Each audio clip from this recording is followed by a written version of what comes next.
Good afternoon. 14 people have been arrested during what police called violent disorder outside the Iranian embassy in London last night.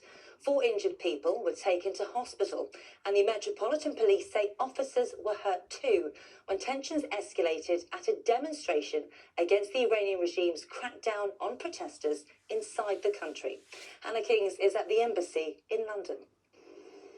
Demonstrations have been taking place here on and off since protests began in Iran last month, to be met by a brutal crackdown from the Iranian government. At the demonstration yesterday, one man climbed up and across the balcony behind us and removed the flag. And that's the second time the flag has been removed in less than a week. He was arrested on suspicion of criminal damage, trespass on diplomatic property and assaulting police, and he remains in custody today. 13 other people were also arrested yesterday. According to videos on social media, it appears that there were clashes between demonstrators and police, and as you said, police say that 4 officers sustained injuries. In Iran, according to human rights groups, more than 3,000 people have now been killed.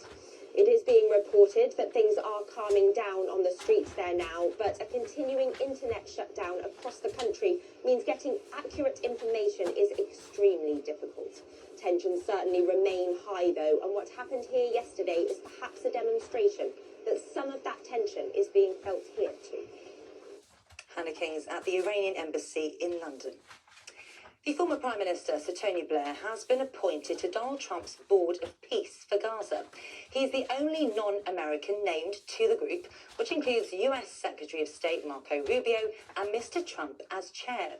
Well, the board is meant to oversee the reconstruction of Gaza after a fragile ceasefire was reached last year. Champri Kara reports.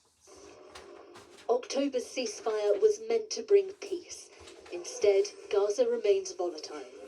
Almost 450 Palestinians have been killed in Israeli strikes since the ceasefire began, according to Gaza's health ministry. The Israeli military says 3 of its soldiers have been killed in attacks by Palestinian groups. Now, the next step in Donald Trump's peace plan, a board of peace set up to temporarily run Gaza, with Sir Tony Blair named as a founding member. Blair was Prime Minister from 1997 to 2007, before later serving as Middle East envoy. He was linked to the plan when Trump unveiled it last September, but it proved controversial for some because of Blair's involvement in the Iraq War in 2003. Despite those concerns, Trump has called the board the greatest and most prestigious ever assembled. But so far, no women and no Palestinians have been named, though officials say more members will follow. European leaders are also notably absent, despite widespread reports that Sir Keir Starmer would be included. Instead, the first names announced form an all-American group from Trump's inner circle, including his son-in-law Jared Kushner and US Secretary of State Marco Rubio. But with the ceasefire fragile, peace on the ground is still far from guaranteed. Janpreet Kera, ITV News. All GP surgeries in England are being sent posters to advertise Jess's Rule, a new NHS policy which urges GPs to think again if after 3 appointments a patient has not been given a diagnosis or symptoms have escalated. The posters will be displayed in surgeries to help raise awareness about the rule, which is named after Jessica Brady, who contacted her surgery 20 times before passing away from cancer in 2020. Emma Volney has been to see Jessica's mum. Well, this is all about ensuring that no warning sign is ignored, like they were for Jess Brady, who died in December 2020, just 5 days before Christmas Day, of cancer. She was just 27 years old, her illness undiagnosed, despite the fact that she contacted her GP surgery 20 times in the space of 5 months. Let's speak to Andrea Brady, Jess's mother. Andrea, tell us, what is Jess's Rule and what is it going to mean for GPs and for patients? So Jess's Rule is a 3 strikes and we rethink initiative directed at general practice. So when a patient comes in for the 3rd occasion with the same or worsening symptoms, that their case can be elevated for review and a fresh eyes approach taken.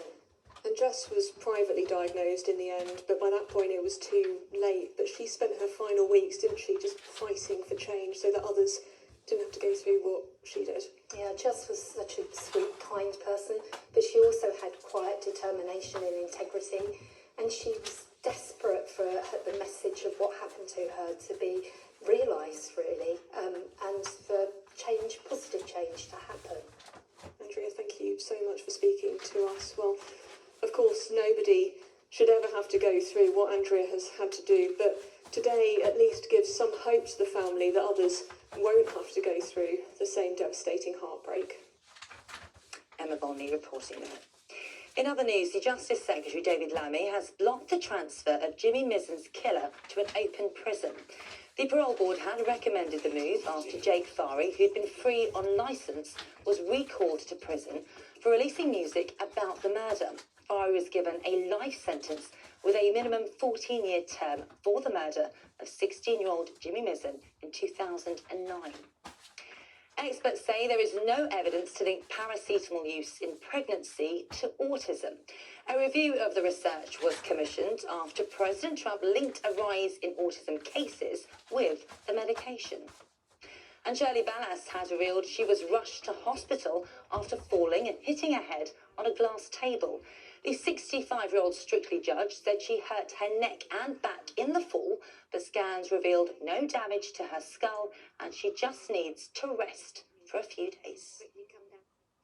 And that is all for now. Romilly's here with more at 5:30. Until then, do have yourselves a great afternoon. Bye-bye.